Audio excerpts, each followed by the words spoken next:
There are places in this world, vast and silent, where the line between what is real and what lurks in the deepest parts of your mind begins to blur, and once that line is gone, there's no getting it back. My name is Arthur Vance, and the story I'm about to share is one I've held close for decades, a secret burden that has shaped the very contours of my life. It began in the summer of 1996, a time when the world moved at a different pace, unburdened by the constant hum of digital connection. I was a man in my late 30s then, a seasoned veteran of the Forest Service, but weary from years of fighting fires and navigating the complexities of bureaucracy. I sought the solitude of a fire lookout tower in the remote reaches of the Pacific Northwest not out of ambition, but out of a desperate need for quiet, for a stillness that could mend a soul frayed by the constant demands of the modern world. The job seemed simple enough. Be the eyes of the forest, scan the endless expanse for the telltale wisp of smoke, report anything unusual, and maintain a tenuous thread of communication with the main base and the handful of other towers scattered across this untamed wilderness. It was a job that promised an abundance of time for thought, for introspection, and for the profound, often crushing weight of true isolation. In that pre-internet, pre-smartphone era, the silence could feel like a physical entity, pressing in on you from all sides. This isn't a tale about wildfires, though. No, this is about something else entirely, something far more insidious, something that most people dismiss as the ramblings of a man who spent too long in the wild. But it happened, and its tendrils have wrapped around every year of my existence since. As the decades have worn on, the hope of finding someone who might believe me, or, even better, someone who has stared into the same abyss, has dwindled to a faint ember. Still, the chilling certainty remains. I cannot be the only one. My first week in the tower, I settled into a rhythm that promised to fill the long, solitary hours. Each morning, the first blush of dawn would seep through the narrow, grime-streaked windows, painting the rough-hewn interior with streaks of pale gold. The chill of the mountain night still clung to the air, a damp whisper that made me shiver even under the thick wool blankets of my cot.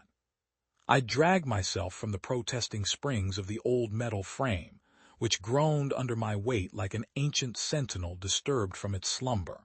My first ritual, the sacred start to another day of vigil, involved the clanking of the old enamel kettle on the compact propane stove, the rhythmic hiss of the water heating, the slow bloom of rich, earthy coffee aroma filling the cramped space.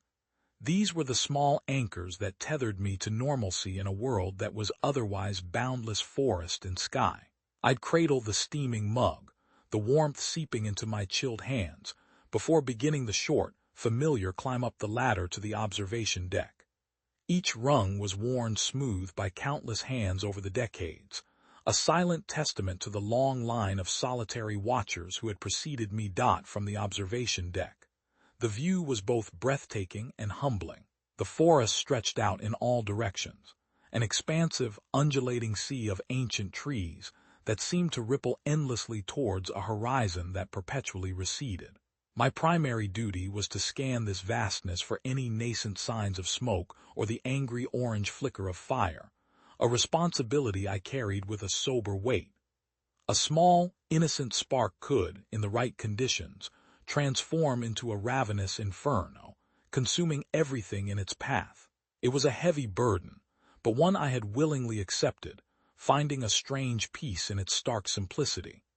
My radio equipment sat on a weathered wooden table, my lifeline, connecting me to the main base and the scattering of other lookout towers across the region.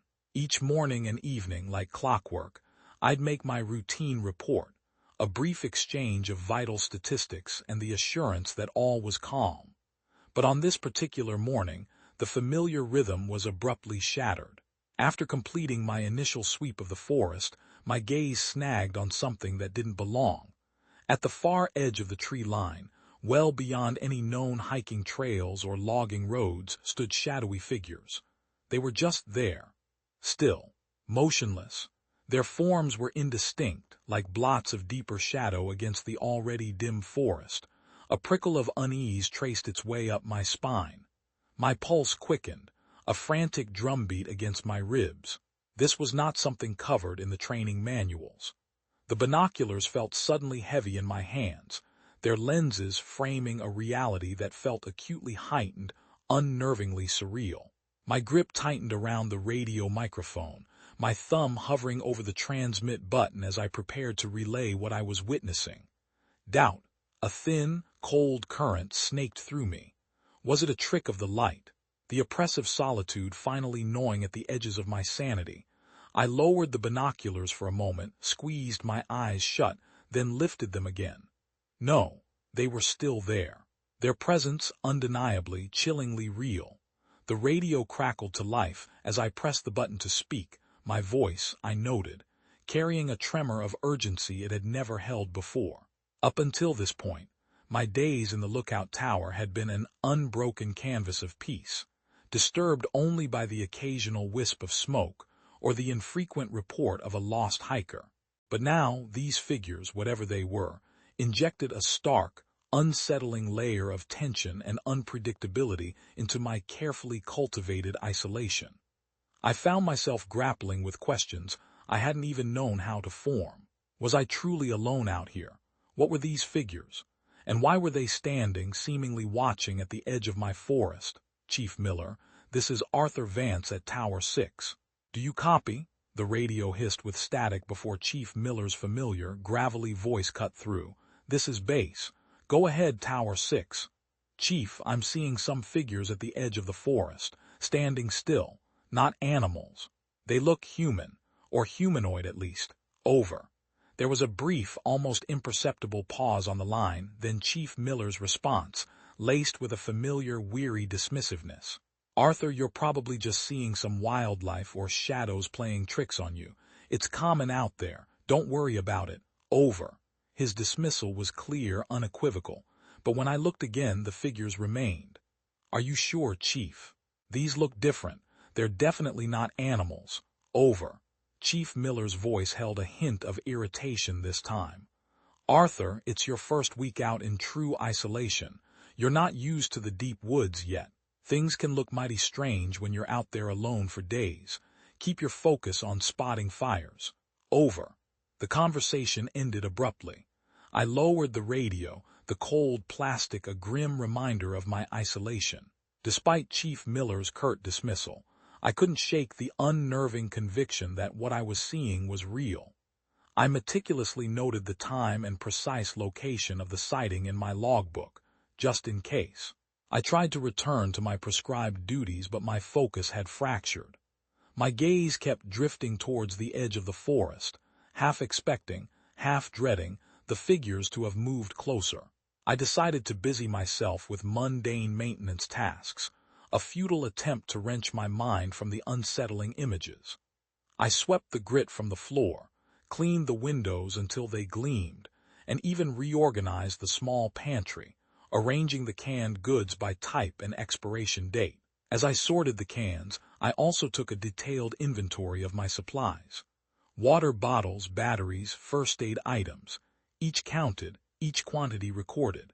It suddenly felt far more important to know exactly what resources I had at my disposal, as if preparing for a siege the afternoon wore on, a slow, molasses-like crawl. It was time for another sweep of the forest.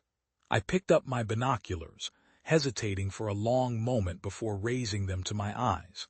When I finally focused on the edge of the forest, a strange mix of relief and unease washed over me. The figures were gone. Had they retreated? Or had they merely moved to a location I couldn't yet see, lurking beyond the immediate visible rain? The radio crackled to life, pulling me from my unsettling thoughts. It was time for the evening check-in. I reported that everything was normal, even as the word tasted like ash in my mouth. The base signed off without further questions, and I was, once again, alone with the vast, quiet wilderness. As the sun began its slow, majestic descent, painting the sky in fiery hues, I heated some canned soup for dinner. I ate slowly, my eyes drifting towards the windows more often than towards my meager meal. When I finished, A new primal urge prompted me to secure the tower for the night. I latched the heavy door, double-checked the windows. Normally, these tasks were routine, a simple closing of the day. Tonight, they felt like a desperate, vital necessity.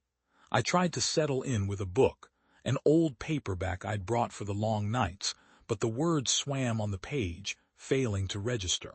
My mind kept returning to the shadowy figures, the unknown variables they had introduced into my carefully constructed solitary existence. Finally, I laid the book aside, acknowledging that sleep would likely be a restless, fitful thing. I lay in my creaking cot, staring up at the low ceiling, my ears straining for any sound out of the ordinary.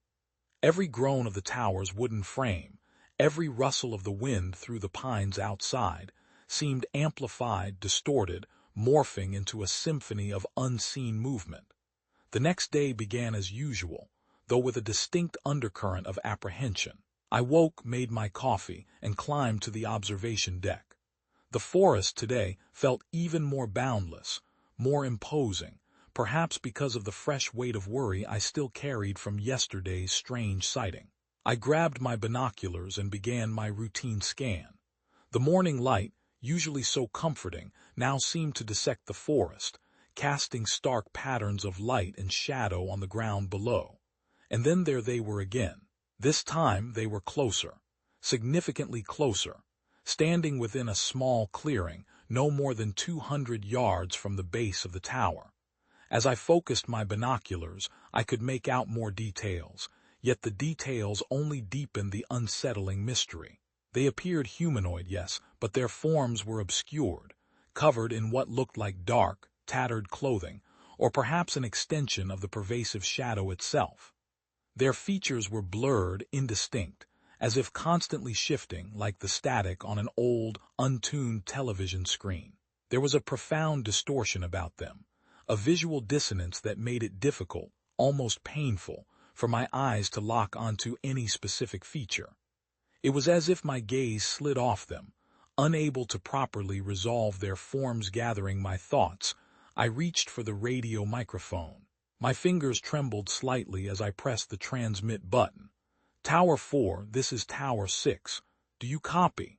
I tried to keep my voice steady, to disguise the nervous energy that was buzzing inside me, a swarm of anxious hornets behind my teeth. The radio crackled, then a familiar voice belonging to Silas, the lookout at Tower 4, came through. "This is Tower 4. I read you Tower 6. What's going on?" I paused, considering how to phrase this. "Have you seen anything unusual out there lately, Silas? Specifically, shadowy figures at the edge of the forest." The line went silent for a few seconds, long enough for the hum of my own anxiety to fill the void, before Silas responded. "Shadowy figures? Do you mean like animals? I've seen a couple of deer and a bear, but no shadowy figures. Why? What are you seeing?" I exhaled deeply, a ragged breath. A small part of me felt relieved that I wasn't alone in this vast emptiness, but a larger part felt even more isolated by his innocent response. "I've seen them for 2 days now. They're not animals. They're humanoid. Standing at the edge of the forest yesterday, but closer today. About 200 yards from my tower. They're just standing there, watching." Another pause on the line, longer this time. Then Silas's voice, a hesitant tone. "You sure you're not just seeing things, Arthur? It can get pretty lonely out there, you know. Minds play tricks." I gripped the microphone tightly, the plastic digging into my palm. "I'm not imagining it, Silas. I thought so too at first. But they're there today, even closer. They don't look like people, not exactly, but they're definitely not animals. They're covered in some kind of dark, tattered clothing, and their features are all blurry, like they're made of static or something." Another pause, a heavier one. This time when Silas spoke, his voice had a different tone, one I couldn't quite place, a tremor of dawning apprehension, perhaps. "Well, I haven't seen anything like that, Arthur, but I'll keep an eye out now. Just stay safe, okay? Maybe keep the door locked." "Yeah, will do," I replied, setting down the microphone. His words offered little comfort.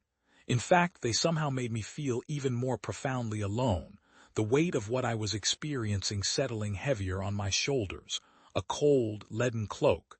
The next morning, I woke with a deep sense of apprehension that had burrowed into my bones.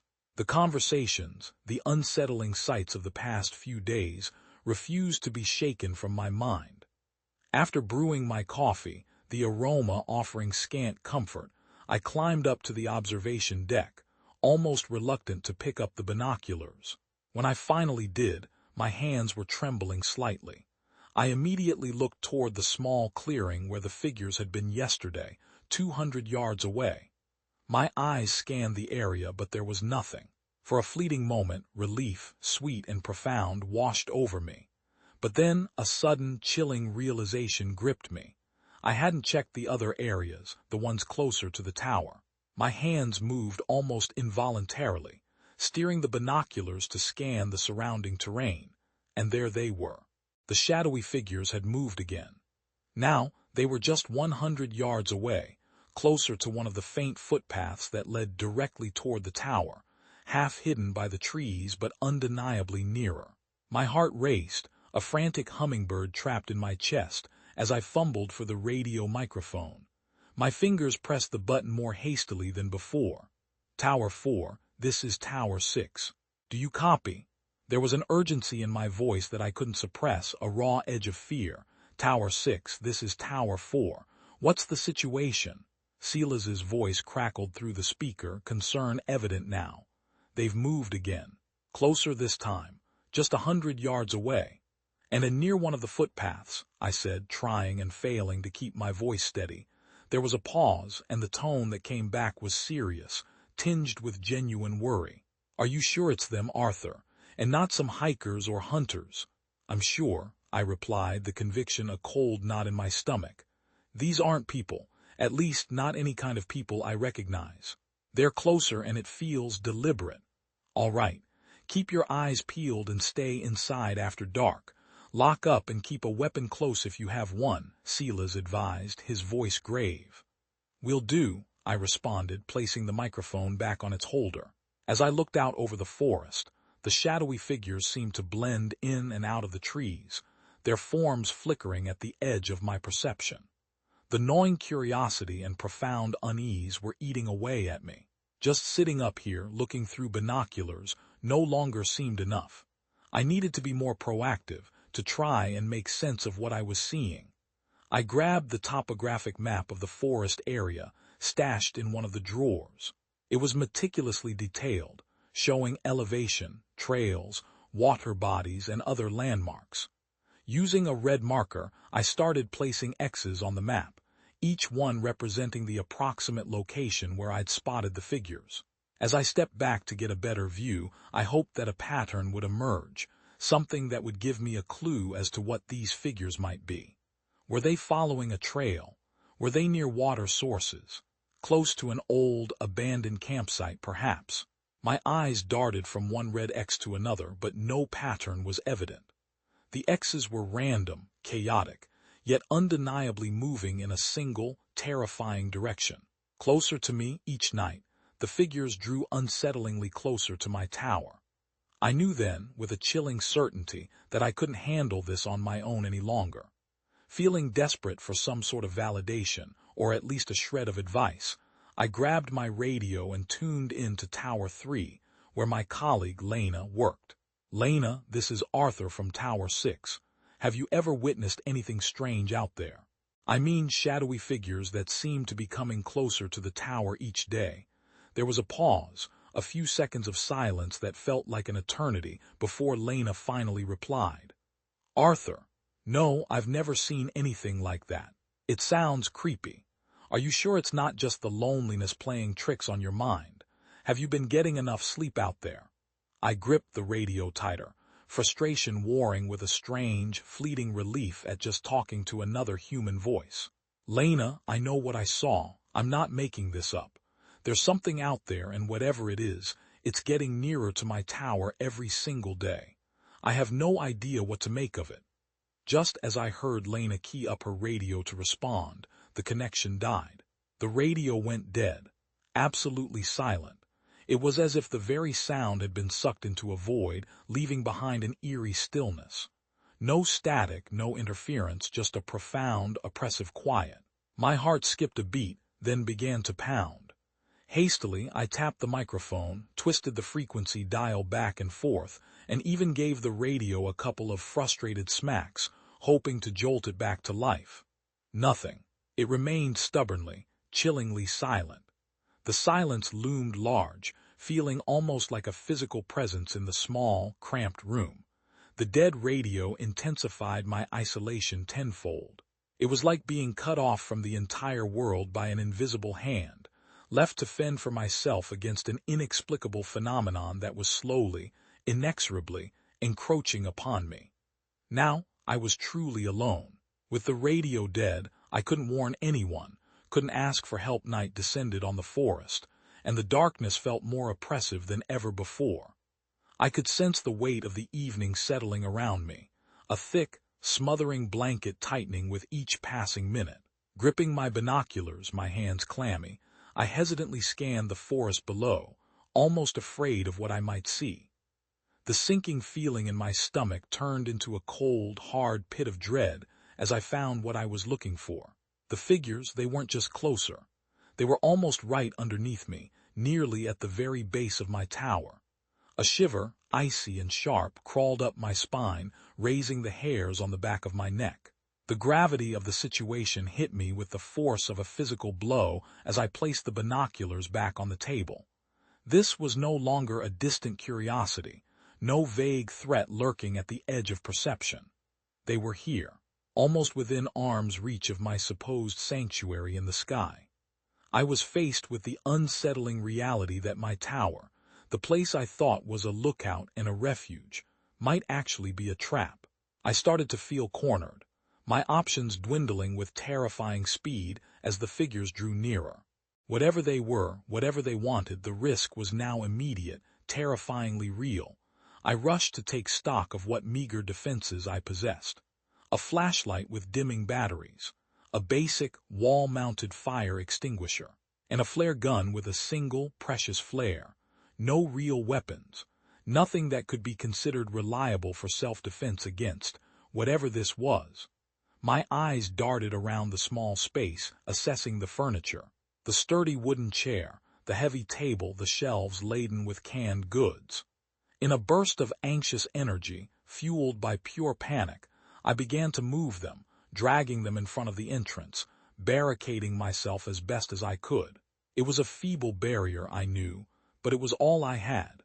My heart pounded in my chest, a frantic drum against my ribs as I sat there, hunched on the floor, waiting, listening for any sound that might indicate what came next. All I heard was the ceaseless rustle of the wind through the pines and the frantic, shallow gasps of my own breath. Time stretched out, each second feeling like an eternity, as I contemplated what the figures might do, and how I, with my paltry resources, could possibly respond. The minutes dragged on, each one stretching into what felt like an hour. The tower creaked around me, settling with ominous groans. The leaves rustled with a deceptive softness just outside. Each sound, natural as it might be, drove my pulse higher. I felt like a cornered animal, eyes darting to the barricaded door over and over again. I half expected it to be flung open, revealing whatever awaited me outside. But that moment never came. The only sound filling the room was the ragged rhythm of my own shallow breaths, a testament to my growing anxiety. Gathering a fragile wisp of courage, I reached for the binoculars again, my hands trembling as I lifted them to my eyes. I looked down to the base of the tower, half hoping, half dreading what I would see. The figures were still there, as stationary as before. They hadn't advanced, but they hadn't retreated either. They seemed to be waiting. It was as if they were waiting for a specific moment, or a sign, a silent, terrifying vigil. The standoff continued, with neither side making a move, and I was left to grapple with the unnerving, soul-crushing uncertainty of it all. The tension was unbearable, a suffocating blanket. My mind raced through different scenarios. What did they want? Why were they here? Why hadn't they moved? These questions circled endlessly in my head, a dizzying spiral of fear, but there were no answers, as the first, fragile rays of dawn began to cut through the oppressive darkness, I watched through my binoculars as the figures finally began to retreat. They moved slowly, deliberately, fading back into the deep forest, blending with the trees until they were swallowed up by the rising morning mist. Even though the sunlight should have signified safety and warmth, I felt none of it. The chill inside me persisted, a deep, pervasive cold that clung to my very bones.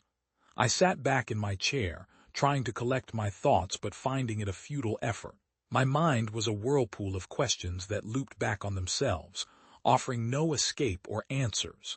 The day dragged on, each hour stretching out, a long, meaningless void, as I went through the robotic motions of my duties.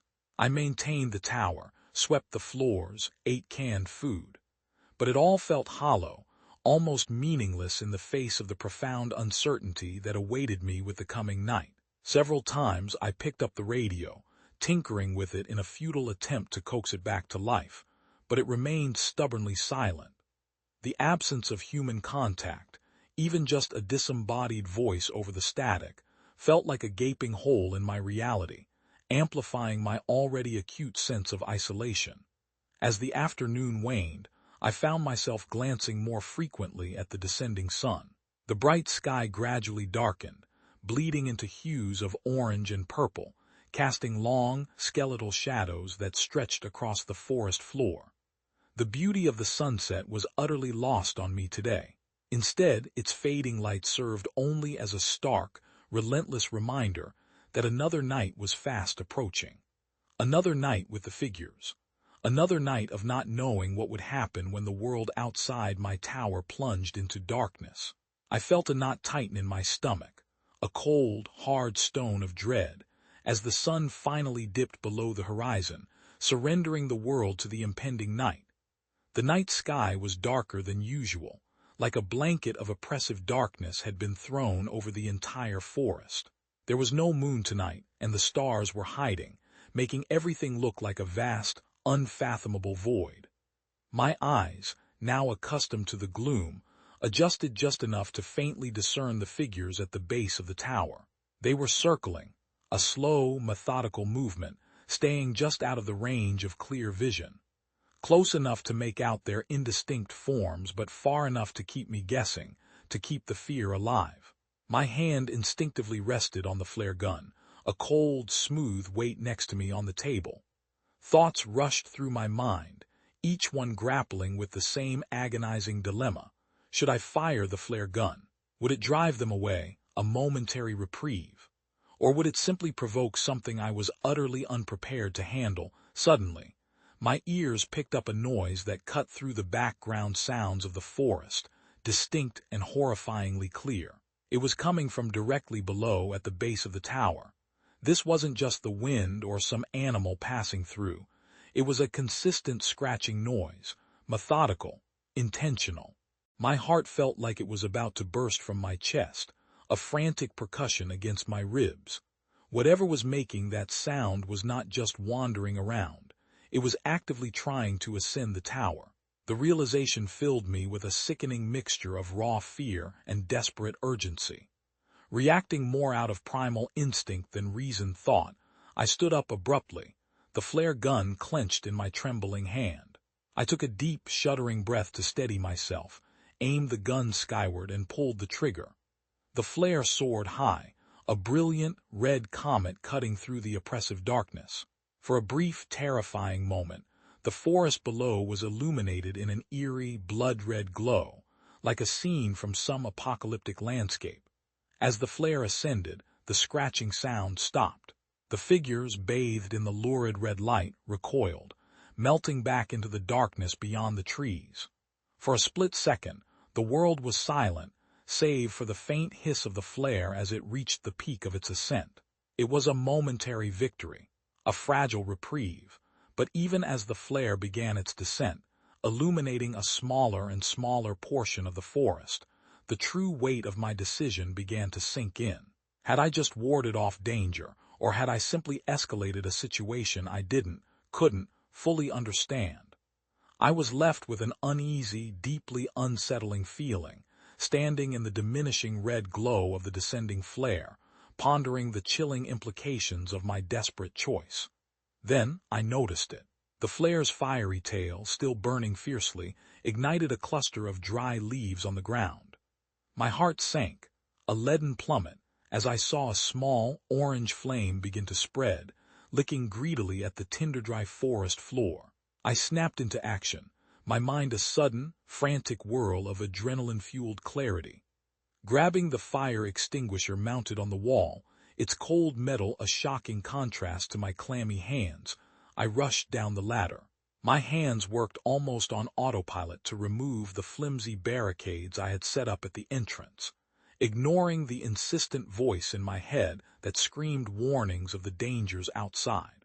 I threw open the door and raced down the winding stairs that wrapped around the tower, my feet pounding the wooden treads. I sprinted towards the small, growing fire, the extinguisher feeling heavy but manageable. With a practiced motion, I pulled the pin and aimed its nozzle at the base of the flames.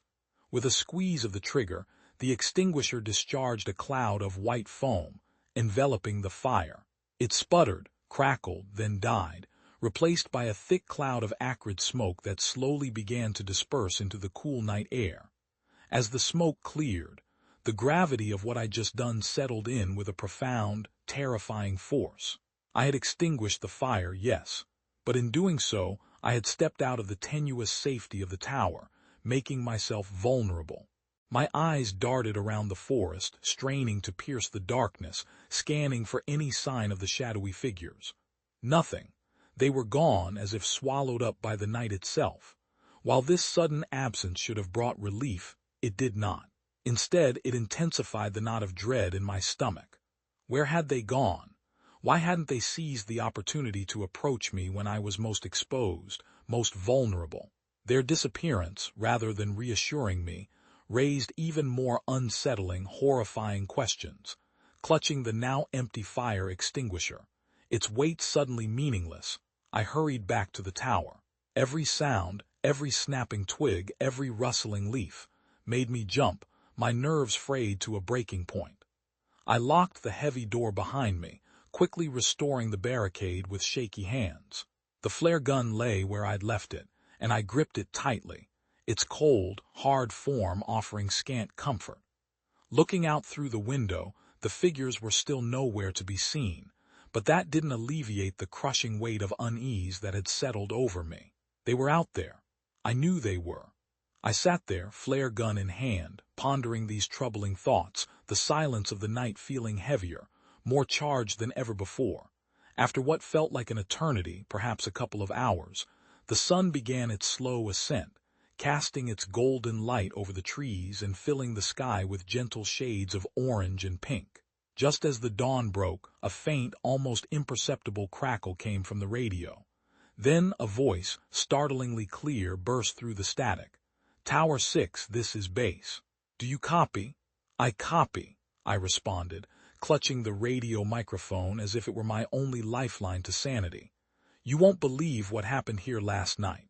I saw those figures again, but they were closer, right at the base of the tower. And the radio went dead." "Slow down, Arthur. Start from the beginning." Chief Miller's voice, though still professional, held a note of genuine surprise. I recounted everything, the words spilling out in a torrent, the figures, the scratching at the base of the tower, the decision to fire the flare gun, and the fire it inadvertently started. "I had to put the fire out myself, Chief. The fire extinguisher is empty, and there's a burned area right at the base of the tower." There was a long pause, then Chief Miller's voice, firmer now. "All right, Arthur, we're sending a rescue team out. Sit tight, just sit tight." Within a couple of hours, I heard the distant rumble of an engine growing steadily louder, a sound of almost celestial beauty to my strained ears. A wave of profound relief, thick and warm, washed over me as a vehicle finally pulled up near the tower. The rescue team poured out, 4 stern-faced men, their movements efficient as they began inspecting the tower and the area around it. When they finally got to me, I saw their faces change. They could see I was visibly shaken, my eyes wide, my body trembling slightly. "You all right, Arthur?" one of them asked, his voice softer than I'd expected. "Even better," I replied, forcing a weak ghost of a smile. "They found the markings at the base of the tower, exactly where I'd heard the scratching. Claw or grip marks, deep and jagged, were etched into the old wood, confirming that something had indeed tried to climb up. They also found the charred remnants of the flare and the extinguished area of the fire. The black scorch marks a stark contrast against the green forest floor." Despite all of this tangible evidence, a cloud of skepticism, thick and impenetrable, seemed to settle over their faces as they looked over the scene. "Could be raccoons, or maybe another kind of large animal," one team member suggested, examining the claw marks with a practiced eye. "You think a raccoon fired a flare gun and started a fire?" I snapped, my voice rising, frustration boiling over at their stubborn disbelief. "It's more likely that you're suffering from isolation and stress, Arthur." Another team member chimed in, his voice attempting a soothing tone. "These jobs can get to you, especially when you're out here alone for weeks at a time." "But I know what I saw," I insisted, my voice cracking with the effort to convey the terrifying truth. "These weren't animals. They were human-shaped, tall figures just standing there, and they were getting closer each night. Look, Arthur, we all get a little stir-crazy out here. It's normal. You said yourself the radio was out. You were cut off, isolated. Maybe your mind was playing tricks on you," the team leader offered, not unkindly but with an air of absolute finality. I shook my head in disbelief, a profound sense of despair washing over me. It was clear. They were not taking my claims seriously, dismissing my terrifying experience as merely the product of isolation and perhaps even paranoia. As I climbed into the rescue vehicle, my feelings were a complicated, conflicting mess. On one hand, relief, pure and overwhelming, flooded over me. I was finally getting out of that isolated, terrifying place. On the other hand, a simmering frustration boiled within me like a kettle on a stove. Despite the physical markings, the charred remnants, and my earnest, desperate recounting, they didn't believe me. They attributed my experience to isolation or perhaps a temporary psychosis, and that crushing lack of validation, that dismissal of my reality, infuriated me. The engine roared to life and we started to pull away. I glanced back at the tower, its weathered wooden frame becoming smaller and smaller in the distance, a shrinking monument to my terror. As the vehicle navigated through the uneven, rutted forest road, I couldn't help but think about what was left behind. The tower, the strange marks etched into its base, and the unknown figures that continued to haunt my thoughts. These weren't just figments of my imagination. I knew it. They were real.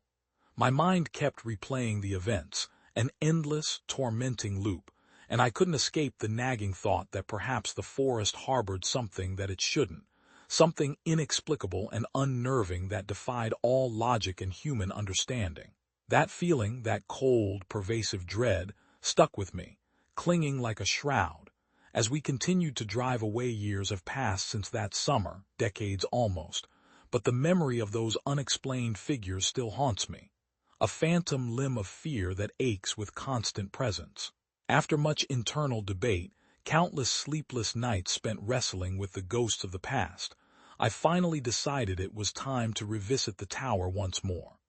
Perhaps, I reasoned, seeing it again, now older and theoretically wiser, would grant me the closure I craved. As I drove toward the forest, my hands gripped the steering wheel so tightly my knuckles were white.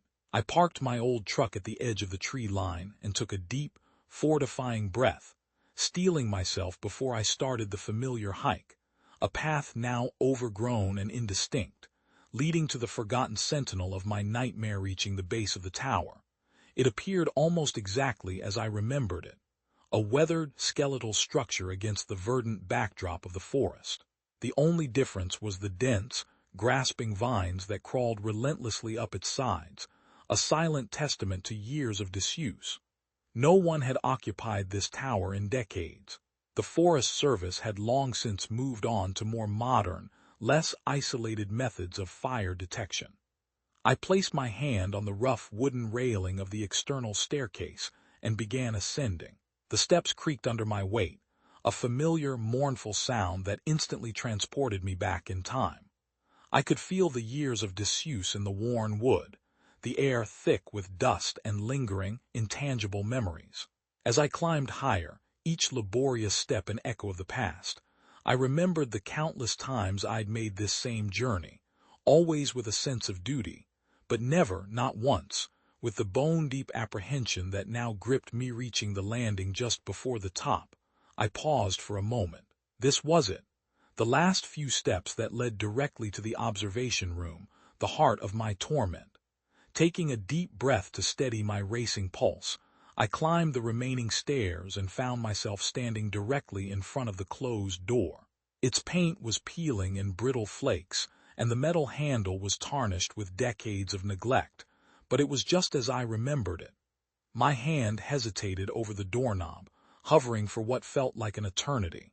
Finally, mustering a fragile shard of courage, I grasped the handle and turned it.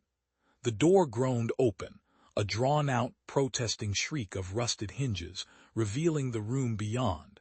As I stepped inside, it was like walking into a time capsule. The same sturdy wooden table, draped in a thick shroud of dust. The same utilitarian chairs, overturned and silent. Even the same old, battered radio set, its dials frozen, that had once been my only connection to the outside world, sat on the table.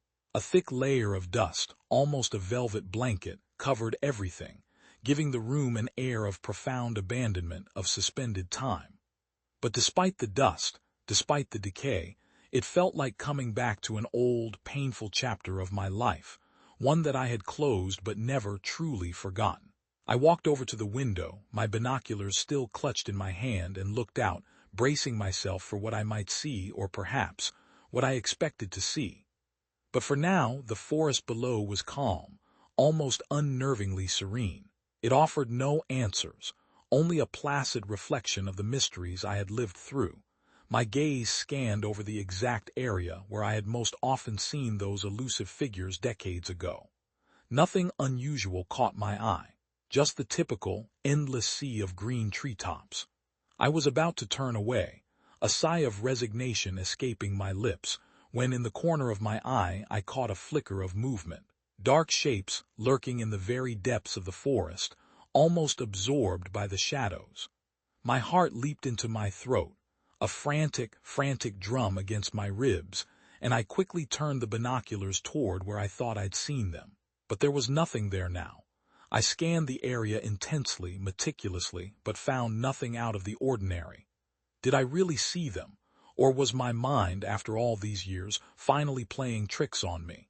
The question lingered in the thick, dusty air, unanswered, unsettling. Either way, I decided it was time to go. I put down the binoculars, a profound weariness settling over me, and took one last, lingering look at the vast forest below. Real or not, the figures remained a mystery, a persistent, unyielding chapter in my life that refused closure. With a heavy heart, I left the observation room, closing the door softly behind me, and made my way down the tower stairs. I started my walk back to the car, the forest around me serene, yet the unease still sat heavy in my stomach, a cold, unmoving stone. As I drove away, the tower grew smaller and smaller in my rearview mirror, a fading silhouette against the horizon, until it was swallowed entirely by the dense, indifferent forest. Though years had passed, the experience remained etched in my memory, a permanent scar on my psyche. No one had ever believed my story, dismissing it as the product of isolation and an overactive imagination, a common occupational hazard for solitary fire lookouts. But I knew what I saw and what I felt, and the feeling, the deep, abiding terror, had only deepened with time. It's one of those nights again. The kind where the accumulated weight of the day pushes me deep into the plush cushions of my old couch, a comforting prison from which to watch the world. My fingers play absent-mindedly with the remote, sifting through an endless, mind-numbing stream of channels. After some indecision, I finally settle on a show, a gritty crime drama that usually grips my attention, drawing me into its fictional complexities. Just as I start to lose myself in the convoluted storyline, a sound interrupts the scene, sharp and distinct. Tap, tap, tap. My ears instantly tune in, homing in on the window from where the sound originates. Reflexively, I press the mute button on the remote and the room plunges into a deeper, more profound quiet, amplifying the persistent tapping. There's a pattern to it, a strange, unnatural rhythm, not like random noise, but something more intentional, more deliberate. My mind races, scrambling for a logical explanation. Maybe it's just the wind playing tricks, I think, even though the air inside feels stagnant, heavy, and the curtains hang limp without even the slightest quiver. I strain my ears, listening intently for other natural sounds that might accompany the wind, the sigh of leaves, the groan of a swaying tree branch, the distant howl of an animal. But there's nothing, only silence, a vast, echoing emptiness, punctuated only by that maddening, persistent tapping. A cold feeling of unease courses through me, a chilling tremor, but I swiftly push it away, attempting to rationalize it. I take a deep breath, and with a dismissive shrug, I crank up the volume on the television. The voices of the actors are louder now, a cacophony of manufactured drama, competing directly with the eerie taps. In my heart, I desperately hope the distraction is enough to keep the unsettling thoughts at bay. As the night wears on, the room seems to grow colder, despite the thermostat indicating a comfortable room temperature.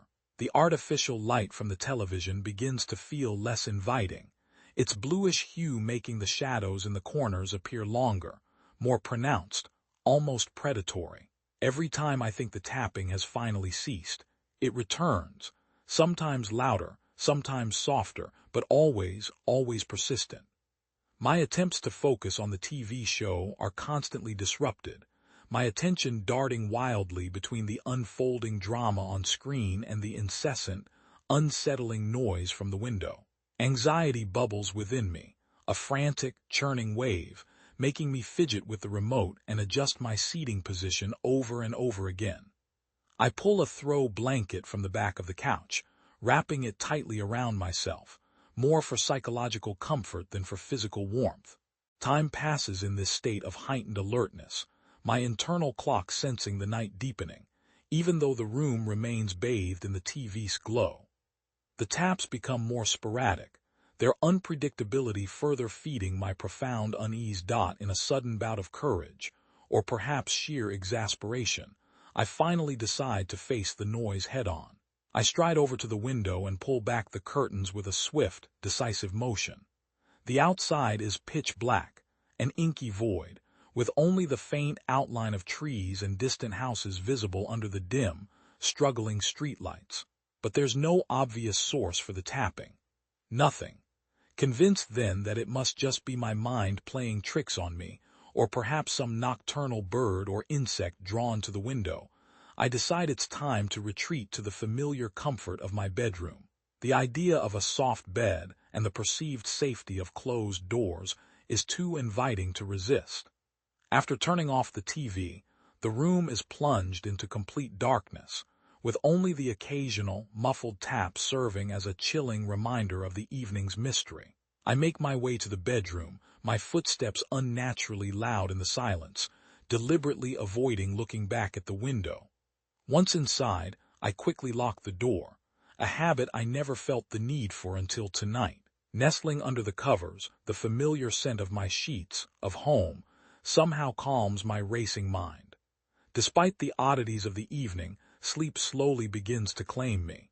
The distant, muffled taps become softer and further away, as if they too are retreating into the vast, indifferent night. My eyelids grow heavy, and soon, a fitful, uneasy sleep envelops me. As the days turn into weeks, the consistency of the tapping solidifies its presence in my nightly routine. It's no longer a random occurrence. It's an established, horrifying ritual. Much like an old clock that chimes every hour, it punctuates my evenings with unnerving, precise regularity. Each night I catch myself glancing at the window more frequently as the expected time approaches, my heart rate subtly increasing in anticipation. The tapping is eerily punctual, its peculiar rhythm echoing in my mind even during the day, a constant, low-frequency thrumming. Its predictability becomes both a curse and a strange fascination. I find myself subconsciously organizing my evenings around it, avoiding activities that might coincide with its onset. Dinners are timed earlier, and phone calls with friends are either hurried or deliberately dragged to ensure I'm free, alone, when the tapping begins. My nights become a brutal tug-of-war between overwhelming curiosity and profound discomfort. I question my sanity, finding myself in moments of utter frustration, talking to the empty walls, voicing my exasperation. Why now? Why every night? What do you want? The desperate questions hang in the air, met with only the oppressive silence that precedes the now inevitable tapping. One evening, out of sheer, raw exasperation, I walk over to the window and pull back the curtain with a forceful tug. It must be a tree branch, I tell myself, desperate for a rational explanation. But looking out, I'm met with a startling, chilling revelation. The lone, gnarled oak tree in my yard stands a good distance from my window. Its branches are thin, brittle, and even on the windiest day, it's not possible for any of them to come even close to the glass. It's an impossible scenario. The following night, fueled by a new, chilling hypothesis, I position a sturdy chair directly facing the window, like a man staking out a suspected enemy. I rest my hands on my lap, my gaze fixed intently outside, waiting for the tapping to begin. The ticking of the room's antique clock becomes the only rhythm I'm tuned into, every tick echoing the passing seconds, making them feel stretched and longer than they truly are. The anticipation is palpable, a tight coil in my stomach, making the silence even more pronounced, more unnerving. As the minutes wear on, my body betrays my determination. My posture slumps and the weight of my eyelids becomes almost unbearable, a heavy drag. But then just as I'm on the brink of succumbing to exhaustion, it comes. Tap, tap, tap, adrenaline, a bitter, cold shot, rushes through my veins.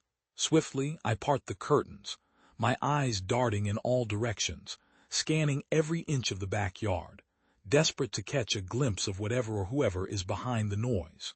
The backyard, bathed in the soft, ethereal glow of the moon, appears utterly unchanged. There's no movement, no shifting shadows, no sign of any disturbance. The chirping of crickets is the only other sound, a constant, monotonous drone. Confusion and frustration bubble within me, a toxic mix. I lean further out, my head nearly outside the window frame, hoping to catch a stray sound or movement, perhaps something just beyond the immediate perimeter of the yard. But it's futile. The source of the tapping remains elusive, hidden, defiantly unexplained. Disappointment weighs heavily on my shoulders, a crushing burden. Despite my intense efforts, the sound persists, mocking me. I feel defeated, my spirit slowly eroding. With a last, lingering, defeated glance outside, I draw the curtains closed and head to my bedroom. The tapping a cruel, constant echo in my mind. It's been a few more nights of this agonizing ritual, and I find myself sitting in the living room, the TV playing. But I'm not really paying attention. My mind is elsewhere, trapped in the inescapable loop of the tapping. The clock ticks away, each second echoing the growing anticipation as the expected time approaches. A familiar dread, cold and sharp, settles in my stomach. Tap, tap, tap. The sharpness of each tap pierces through the room, cutting through the thin veil of normalcy I try to maintain. With a deep, shuddering breath, I muster the last vestiges of my courage. Enough is enough. Tonight I will confront this entity head-on, whatever it may be. With a newfound determination, I march towards the window. The tapping continues, relentless and more insistent with every step I take, urging me forward. Grasping the curtains, I pull them aside with a decisive, furious yank. My heart almost stops. My window is plastered with hundreds of notes. Each one, a square of plain white paper, bears the same ominous, terrifying message, scrawled in dark, hurried scribbles. Let me in shock and disbelief wash over me, a tidal wave of unreality. My fingers tremble uncontrollably as I pick one off, hoping to find something, anything, on the other side that would provide a clue, a rational explanation. But there's nothing. It's just a plain white note bearing that eerie, impossible request. How is this even possible? I whisper to myself, my voice shaky, barely audible. My reflection in the glass looks just as startled, just as horrified as I feel. For a moment, a fleeting, desperate moment, I consider the possibility of a cruel, elaborate prank. But the sheer gravity, the terrifying persistence of the situation screams otherwise. And then there's the tapping. That incessant, otherworldly tapping. Tap, tap, tap. It sounds more desperate now, more frenzied, as if urging me, commanding me to heed the message. The rhythm becomes faster, more chaotic, a frantic, insistent drumming, and I feel its urgency deep in my bones. I press my palms against my ears, hard, trying to block it out, but it's futile. It's as if the sound has found a home inside my head, resonating from within, a cruel, mocking echo. Stop! Just stop! I shout at the window, my voice raw, hoping my words carry enough force to silence whatever force is at play. But the tapping only intensifies, and I can feel the vibrations through the floorboards, through the walls, and in the very core of my being. The room feels colder, a sudden, piercing chill that steals the warmth from my skin. Every instinct tells me to run, to get as far away as possible from this house, from this terror. With a newfound, desperate resolve, I face the window, my voice trembling but firm. Who are you? What do you want? I demand, the words echoing hollowly in the silence that follows. But there's no response. Just the haunting, suffocating silence of the night, now made infinitely worse by the cessation of the tapping. Hours seem to pass as I stand there, transfixed, paralyzed by fear. The notes remain, hundreds of them, their terrifying message burned into my mind. The tapping, however, has ceased, leaving behind an oppressive, absolute stillness. Every fiber of my being is alert, wired, listening intently for any sound, any sign of movement. The silence stretches on, vast and terrifying, and fatigue starts to set in, a heavy, insistent weight. I contemplate tearing off all the notes, erasing every trace of the night's horrifying events, but a deeper, more primal fear holds me back. What if removing them angers whatever force has placed them? What if it invites something worse, something I can't even imagine? The night drags on, with me caught in a whirlpool of thoughts and emotions, my mind a storm of fear and agonizing doubt. The quiet is occasionally punctured by the distant, mundane sounds of the night, a passing car, the hoot of an owl, but the tapping remains absent, a temporary, terrifying reprieve. Finally, as the first, anemic rays of dawn begin to break through the gloom, exhaustion takes over. My body feels heavy, my mind is foggy with fatigue, and my resolve has crumbled. With one last, lingering glance at the window and its haunting messages, I retreat to my bedroom. Every step feels like a mile, each footfall a leaden weight, and by the time I collapse into my bed, the full weight of the night's discoveries presses down on me, pulling me down into a restless, nightmare-filled sleep. The next morning, as the sun peeks through the curtains, casting a warm, golden glow across the room, a renewed, if fragile, energy courses through me. The haunting events of the past few nights have taken their profound toll, leaving me drained, but now a steely determination replaces the raw fear. The tapping, the notes. I need answers, and today is the day I intend to find them. The local electronics store is just a short drive away, a beacon of modern solutions. The cheerful chime of the door greets me as I enter. Rows upon rows of electronics line the shelves, a dizzying array of technology, but I'm on a singular mission. Security cameras. As I browse the aisles, a store employee approaches.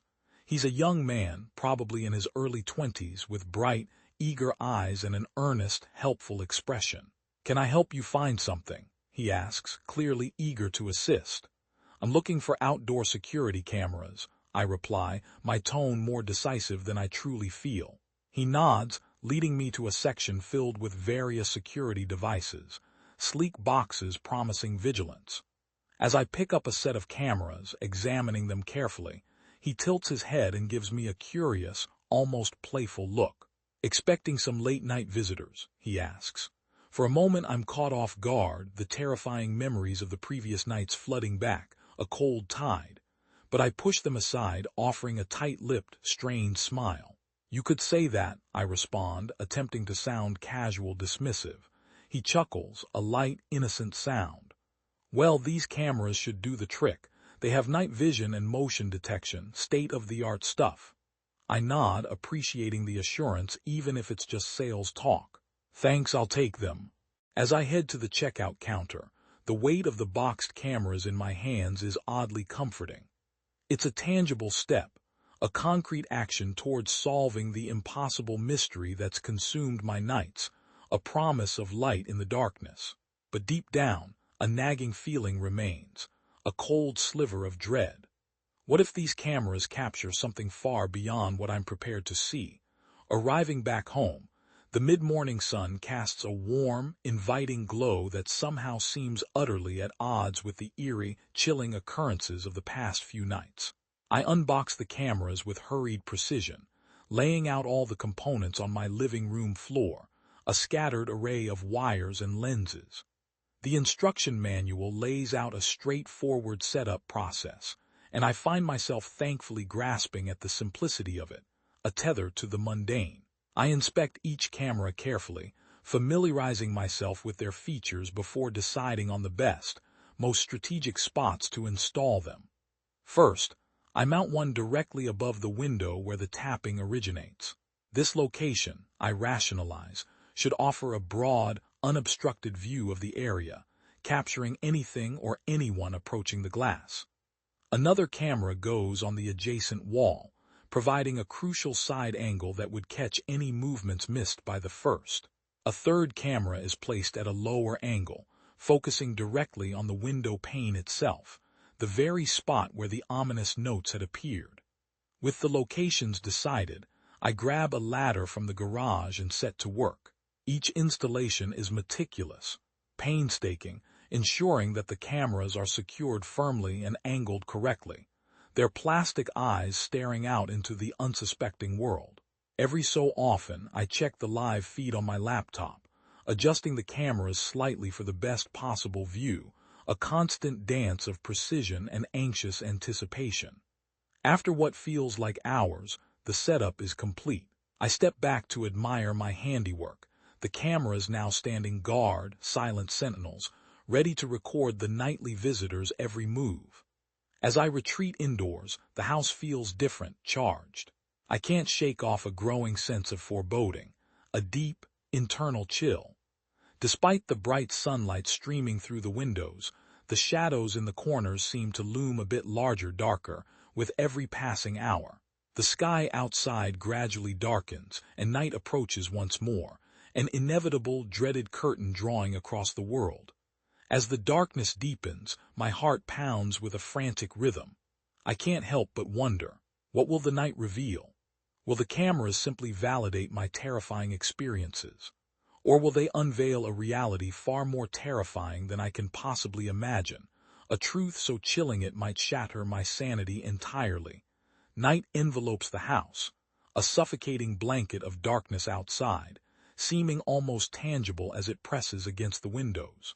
Inside, the room is dominated by the subdued, ghostly illumination from the laptop screen, which glows with the green tint of night vision. I'm planted firmly in my armchair, every sense heightened, every nerve tingling in anticipation of the inevitable sounds.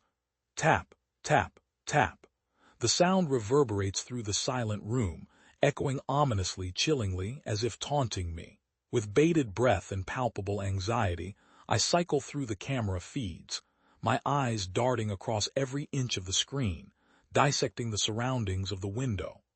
My heartbeat seems to synchronize with the rhythmic tapping, creating a terrifying symphony of dread that fills my ears. At first, everything seems as it should be. The backyard is bathed in shadows, the familiar contours of trees and shrubs visible, yet somewhat distorted in the grainy night vision footage. My gaze moves frantically from one corner of the screen to another, hungry for any clue, any anomaly that might explain the enigma that has turned my life into a waking nightmare. But as minutes tick away, an agonizing emptiness greets me. No shapes lurking in the corners, no ethereal figures, nothing but the quiet night, accompanied by the relentless, mocking tapping. My hands clench into fists, a sense of crushing helplessness threatening to engulf me. Every logical explanation has evaporated, leaving me grappling with the unthinkable. Is this entity beyond the realm of the cameras, existing in a plane unreachable by modern technology? Then, suddenly, I notice it. A flicker. A distinct disturbance in the camera feed focused directly on the window pane. I freeze, my breath catching in my throat, a sharp, painful gasp. I lean even closer to the screen, my face almost touching the cold glass. The tapping outside grows louder, more insistent, more desperate, as if urging me, demanding me to pay attention. With meticulous, agonizing care, I rewind the feed, my eyes narrowing, trying to discern what caused the disturbance. The image shudders slightly, flickers again, before revealing a sight that sends shivers, icy and sharp, down my spine. A vague, human-like distortion begins to manifest near the window, its form flickering and wavering like a mirage in the desert heat. It's ethereal, almost smoke-like, a translucent, indistinct shape that seems to bend and warp the light around it. Fear battles with a horrifying, morbid fascination as I watch this ghostly figure navigate the space near my window, the tapping echoing hauntingly from its direction, its very presence seeming to vibrate with the sound. Its movements are fluid, yet strangely disjointed, as if struggling to maintain a coherent form in our reality. It's as if I am witnessing a being from another dimension, a place that doesn't adhere to the simple rules of our world, a creature of pure, unadulterated shadow and intention. The notes, the tapping, the figure on the screen, it all converges into a single, horrifying, undeniable realization. Something profoundly paranormal, something ancient and malevolent is reaching out to me. Every fiber of my being screams to look away, to escape this waking nightmare. Yet I am rooted to the spot, transfixed by the eerie spectacle unfolding before me on the screen, a captive audience to my own terror. The entity lingers near the window for what feels like an eternity, its form shimmering. Then it slowly starts to retreat, dissolving into the deepest shadows as mysteriously as it appeared. The tapping ceases, abruptly, leaving a deafening silence in its wake, a void that feels heavier than any sound. I sit there, the subdued glow of the screen painting my face in a stark, ghostly light, the lines between reality and the supernatural blurring into an indistinguishable, terrifying mess. A deep, insidious sense of dread settles within me, a cold, unmoving weight in my gut. I slowly push the laptop away from me, my limbs feeling stiff and heavy with exhaustion, stemming from both the late hour and the overwhelming emotional toll of the evening's events.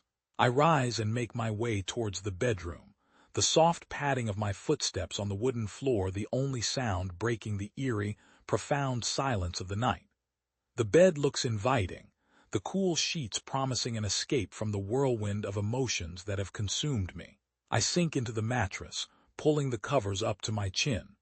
The room is shrouded in darkness, the only light emanating from the faint, spectral glow of the streetlights outside. As I lay there trying to find a comfortable position, my mind races, replaying the night's events, the distortion, the human-like figure, and the relentless tapping. It all merges into a jumbled, terrifying mess of fear and uncertainty. Why me? I silently question, the weight of the unknown pressing down on me. What does it want? The repetitive message, "Let me in," plays relentlessly in my mind, each repetition intensifying the sense of dread, transforming the words into an unholy mantra. I squeeze my eyes shut, willing away the images that threaten to consume me, to drag me deeper into the abyss. The lingering sensation of being watched, of not being alone, gnaws relentlessly at the edges of my consciousness. Every creak of the house, every rustling of the curtains, amplifies my anxiety, twisting mundane sounds into sinister threats. I pull the covers tighter around me, as if the thin fabric can somehow shield me from the lurking, malevolent presence outside. Deep down, a desperate, illogical part of me clings to the hope that maybe, just maybe, this is all a figment of my imagination, a byproduct of stress or some hidden trauma. But the undeniable evidence of the camera feeds, the chilling, irrefutable reality of what I witnessed, makes it impossible to dismiss. Something is out there. Something is waiting. I take a deep, shuddering breath, trying to calm the racing thoughts, to slow the frantic beat of my heart. As the night wears on, I drift between fitful, nightmare-ridden sleep and a terrifying wakefulness, haunted by the phantom figure at the window. Each time I close my eyes, I'm met with visions of the entity, its formless features stretching out to me, its voiceless plea echoing in the deepest recesses of my mind. Let me in. Torn between the desperate need for answers and the primal desire for safety, I drift into an uneasy slumber, and the haunting events of the night cast a dark, suffocating shadow over my dreams, twisting them into endless, terrifying loops. The first, hesitant rays of sunlight pierce through the gaps in the curtains, casting a warm, golden glow across the room. My eyes slowly flutter open, heavy and gritty, and the events of the previous night feel like fragments of a distant, horrifying nightmare. For a brief, comforting moment, I indulge in the thought that maybe it was all just a dream, a figment of an overtaxed mind. But as I sit up, the crushing weight of reality settles in, and the haunting memories flood back, sharp and vivid, a cruel awakening. I drag myself out of bed, my limbs heavy and unresponsive. A glance at the clock tells me it's already past 10. The room is filled with the soft, innocent chirping of birds outside, a stark contrast to the darkness that still lingers in my mind. Heading to the kitchen, I make myself a strong, almost bitter cup of coffee, hoping the caffeine will clear my mind and shake off the lingering, pervasive unease. As I sip the steaming brew, my thoughts churn, pondering over the security footage. Should I review it again in daylight? Perhaps the clarity of morning would offer a different perspective, or reveal crucial details I might have missed in my heightened state of fear. Despite the daylight, the house feels different, tainted by the events of the past few nights. Every shadow seems to deepen, every creak takes on a sinister, lurking undertone. To distract myself, I decide to immerse myself in mundane chores. Cleaning, tidying, attending to trivial tasks, these become my coping mechanisms, each completed task pushing the eerie memories further into the background, a desperate attempt to reclaim some semblance of normalcy. The day moves along at its own slow, deliberate pace. I consciously avoid the room with the laptop, the window, and the cameras. Instead, I focus on the other parts of the house. I water the thirsty plants, read a book, even venture outside for a short walk in the garden, feeling the warm sun on my face and the gentle breeze ruffling my hair, trying to ground myself in the present, to not let my mind wander back to the paranormal events that have violently turned my life upside down. Lunchtime arrives, and I make a simple meal, finding solace in the rhythmic chopping of vegetables and the sizzle of food in the pan. I eat by the window, watching the mundane world outside, trying desperately to tether myself to reality. As the hours roll by, a looming sense of dread, cold and inevitable, builds within me. The approach of nightfall and the potential return of the entity becomes a pressing, suffocating concern. I contemplate leaving the house, fleeing, seeking refuge elsewhere, anywhere. But the idea of running away from my own home, of admitting defeat, feels like a profound, ultimate surrender. And then, almost imperceptibly at first, the room starts to darken.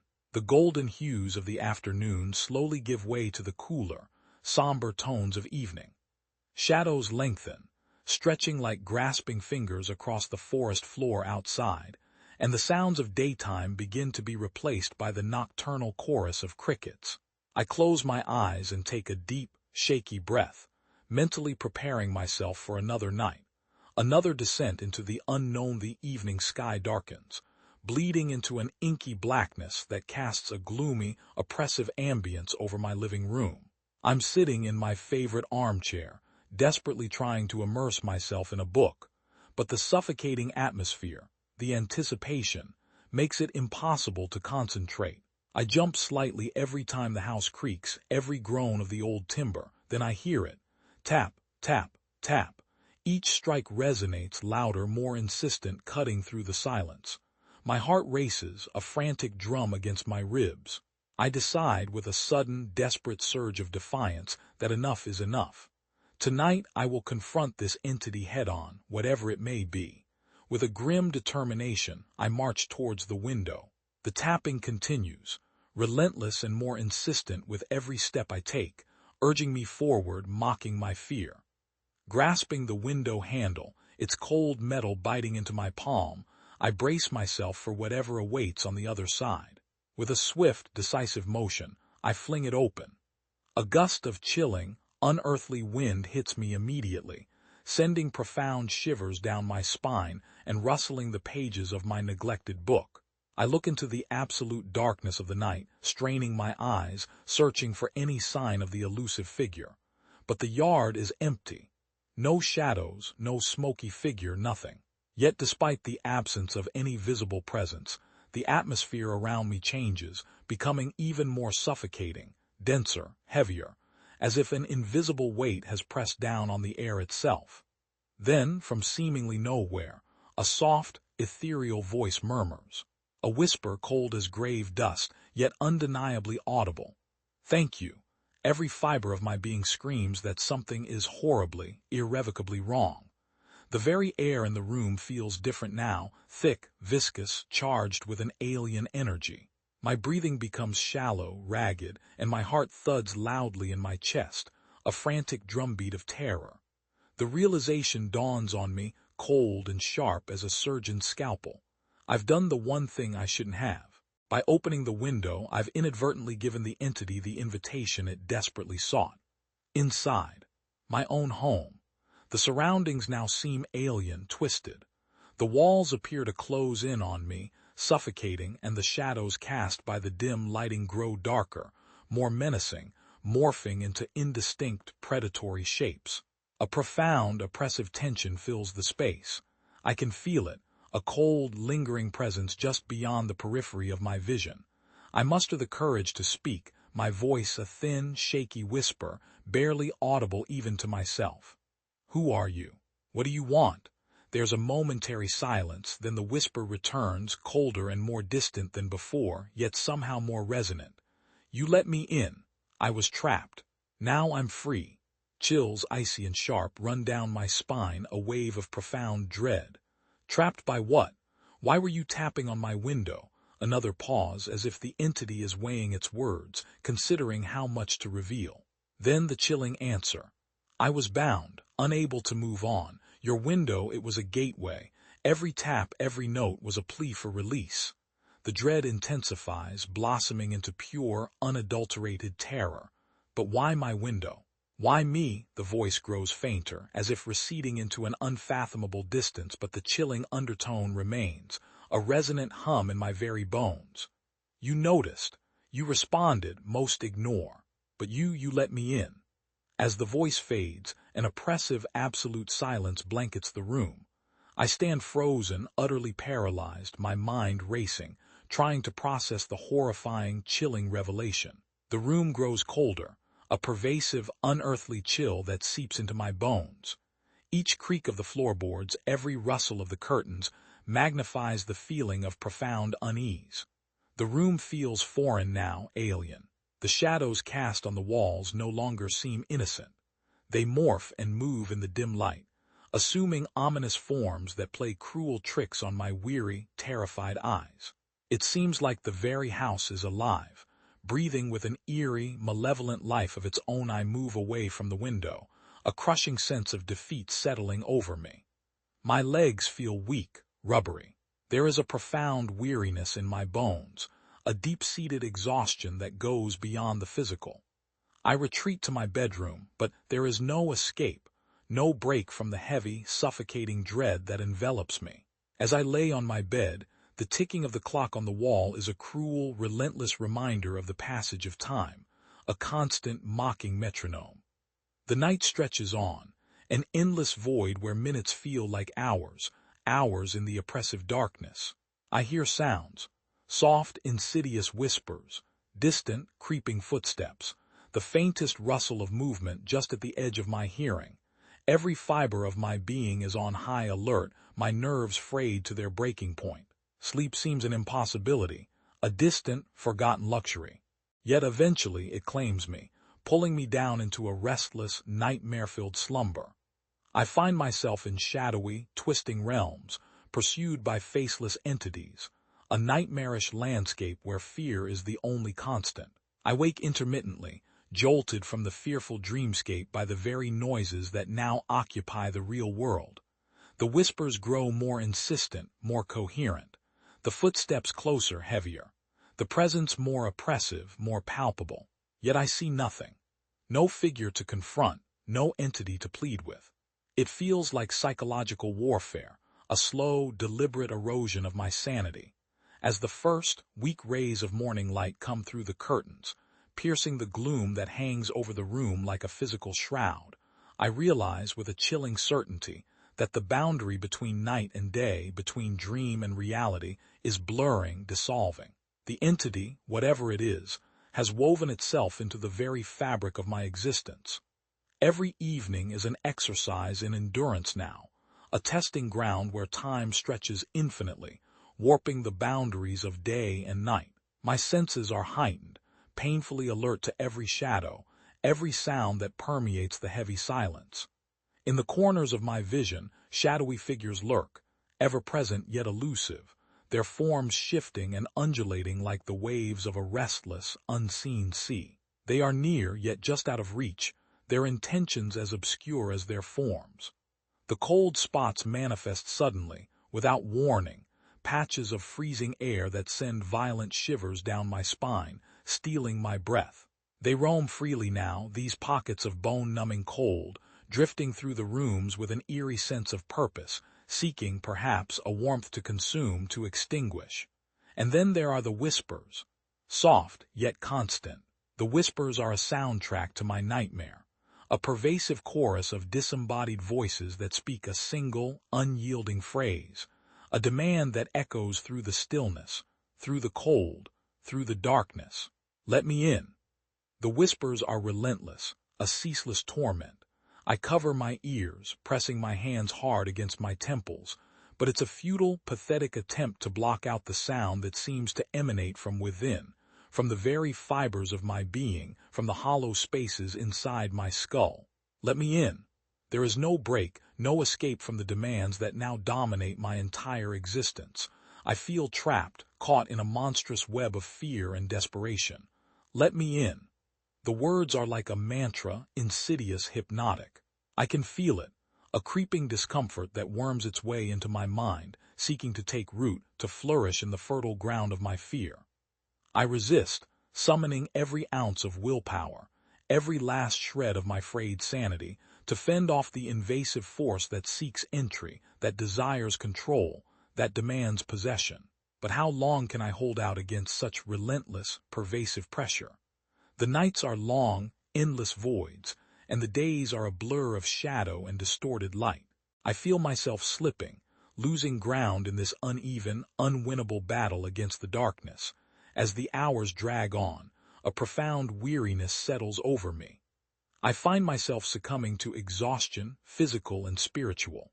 I sit defeated in the dark, my spirit buckling under the weight of the relentless assault.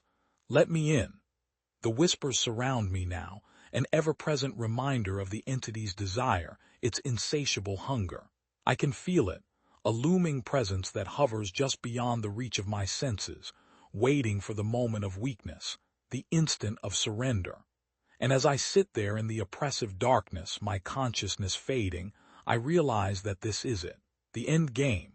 The entity has won. The room is quiet now, the whispers a distant murmur that fades as the dawn approaches, a brief, fragile reprieve. But I know deep in my soul that this is temporary, a fleeting intermission before the cycle begins again, before the darkness returns, bringing with it the cold, the shadows, and the hungry whispers. And in the chilling silence that follows, I sit, a lone, broken figure in a house that is no longer a home, waiting for the night, for the endless night that promises nothing but fear and the relentless whispering that seeks entry, that seeks to possess, to consume, and to dominate. The darkness is complete now, a void that swallows all light, all hope, and all sanity. Let me in. The words echo, a chilling theme that marks the beginning of another night, another descent into madness, into fear, and into the terrifying unknown. And as I sit there in the darkness that is now my inescapable reality, I realize that there is no escape, no salvation, only the endless night and the relentless whispering that fills it. A symphony of fear that plays on endlessly, without pause, without end. I brace myself for the night that awaits, the darkness that is now my constant companion, my inescapable fate. I know not what the future holds, only that the entity is here inside, a parasitic force that seeks deeper entry, that desires complete control. And as the whispers continue, now a constant internal hum, I realize that I am no longer alone, that I have become a part of something larger, something darker, something that transcends the very boundaries of reality. The darkness is complete now, a void that engulfs all light, all hope, and all sanity. In this realm of shadows and whispers I am lost, a captive in a nightmare that has no end and no escape. What was your favorite part of the story? Want more stories like this? Follow for more.